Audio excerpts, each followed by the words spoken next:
Praise the lord. యేసుక్రీస్తు వారి పరిశుద్ధమైన నామంలో మీ అందరికీ వందనాలు శుభాలు తెలియపరుస్తున్నానండి.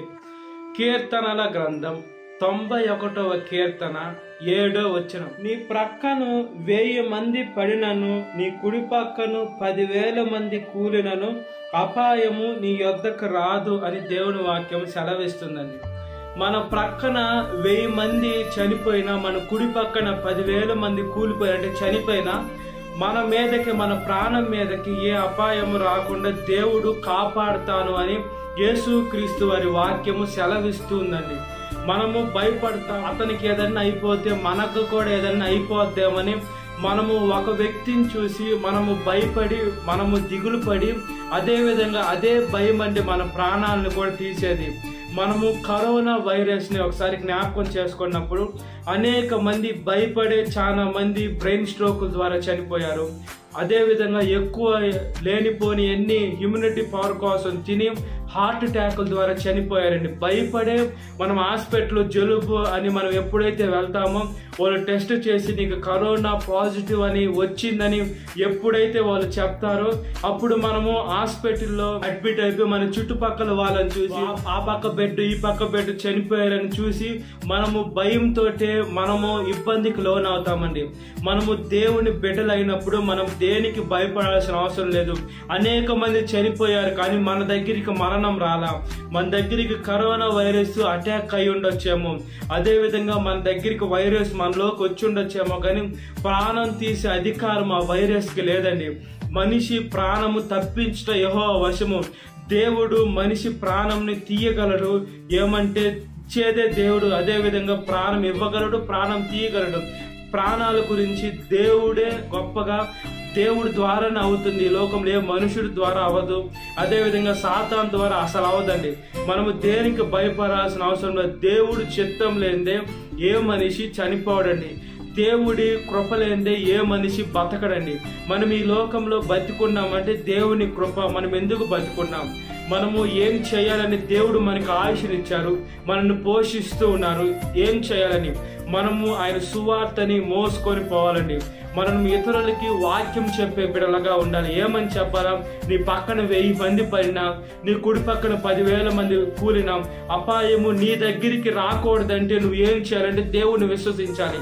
ఈ లోకంలో దేవుళ్ళు అని పిలువబడే ఆ బొమ్మలు కానీ ఏవైనా వాళ్ళని కాపాడలేవండి. ఏమంటే బైబిల్లోనే వాక్యం సెలవిస్తుంది, ఈ లోకంలో యుగ సంబంధమైన దేవత మనుషులకి గుడ్డితనము కలుగు చేస్తుందండి. ఆ యుగ సంబంధమైన దేవత అయిన సాతాను ఏం చేస్తుందంటే మనుషులకి ఈ లోకంలో ఉన్నటువంటి ఆయన చూపించి అవే అని నమ్మిస్తుంది. మనుషులు నమ్ముతూ మనుషులు విగ్రహారాధన చేస్తున్నారు. ఆ విగ్రహాలు వచ్చి ఆ మనుషుల్ని కాపాడలేవండి. అవన్నీ మనుషులు చేసుకున్నాయే. మనుషులు చేసుకున్న వాటిని పూజించకుండా మనుషుల్ని చేసిన దేవుడిని మనం ఎప్పుడైతే పూజిస్తూ సేవిస్తూ ఉంటామో అప్పుడు దేవుడు మన పక్షాన ఉంటాడు. మన పక్షానండి యుద్ధం చేస్తాడు. మన దగ్గరికి ఏ తెగులు వచ్చినా కూడా ఆ తెగులు మన ప్రాణాన్ని అంటకుండా ముట్టకుండా మనకి బలహీనత రావచ్చు, జ్వరం రావచ్చు, అదేవిధంగా మరణ పడకల దాకా కూడా వెళ్ళొచ్చేమో, కానీ దేవుడు ఆయన బిడ్డని చేయి వదిలేసే దేవుడు కాదండి.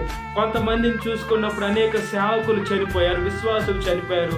వాళ్ళకి అప్పుడు దాకా దేవుడు ఆయుష్ పెట్టాడు, వాళ్ళు పిలుచుకున్నాడనే మనం అర్థం చేసుకోవాలి. అన్ని పాజిటివ్గానే అర్థం చేసుకోవాలండి.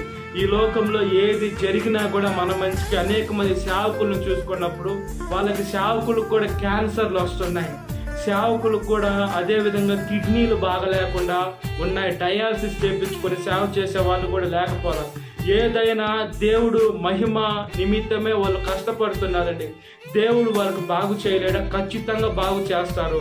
అయితే కూడా నా సేవకుడు చూడు ఎంత బాగలేకుండా నా సేవ చేస్తున్నారని ఇతరుల విశ్వాసుల హృదయాలు మార్చేదానికి అపోస్తలుడైన పౌలు గారిలో ఏదైతే ఆయనలో ఒక ముళ్ళు పెట్టారో ఆ ముళ్ళు ఏందో మనకు తెలియదు, కానీ అయితే ఆయన శరీరంలో ఒక ముళ్ళు ఉందని వాక్యం సెలవిస్తుంది. అదేవిధంగా సేవకుల్లో కూడా ఒక అనారోగ్యం, ఒక బలహీనత, ఏదో ఏదో ఒక ముళ్ళు దేవుడే కొన్నిసార్లు అనుమతిస్తాడండి. అప్పుడు ఆ సేవకుడు ప్రాణాలకి ఏం కాదు, కానీ అనారోగ్యంతో ఉంటాడు.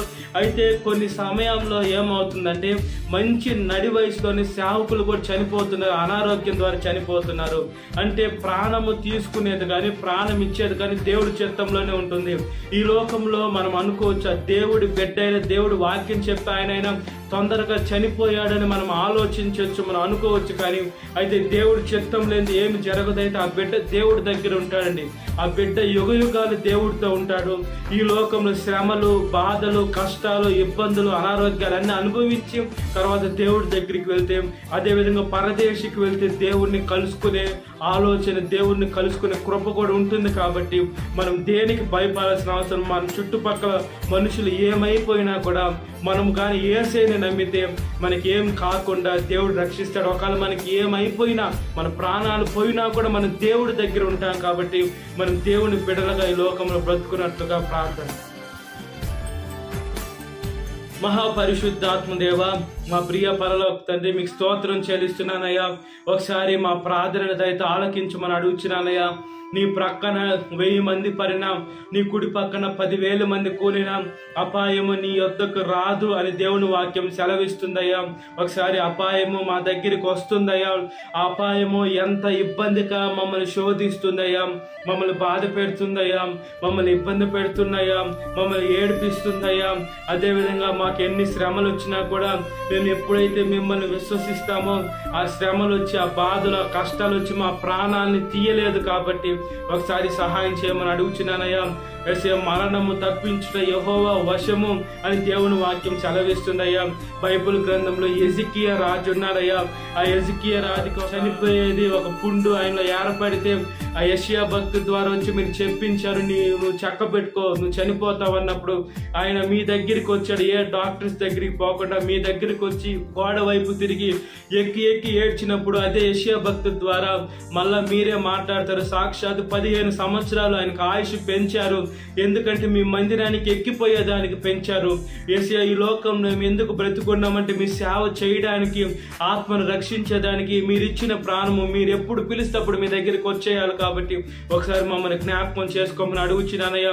ప్రతి ఒక్క యవనస్తుని, ప్రతి ఒక్క యవనస్తురాన్ని మార్చండి అయ్యా. ప్రత్యేకంగా యవన బలాన్ని మీకోసం సమర్పించుకునే బిడ్డలుగా ప్రతి ఒక్క బిడ్డని మార్చమని అడుగుచు, సాధారణ శోధనలో ప్రతి ఒక్క బిడ్డను విడుదల దయచేయండి. ఈ వాక్యం వింటున్న ప్రతి ఒక్క బిడ్డని పేరు పేరు వచ్చిన జ్ఞాపకం చేసుకోండి. ఈ దినకాలపు దీవంతో నింపమని నజరేయుడైన యేసుక్రీస్తు వారి పరిశుద్ధమైన నామములో మిక్కిలి వినంతడుచున్నాను మా పరలోక తండ్రి. Amen. Praise the Lord. God bless you. Have a great day.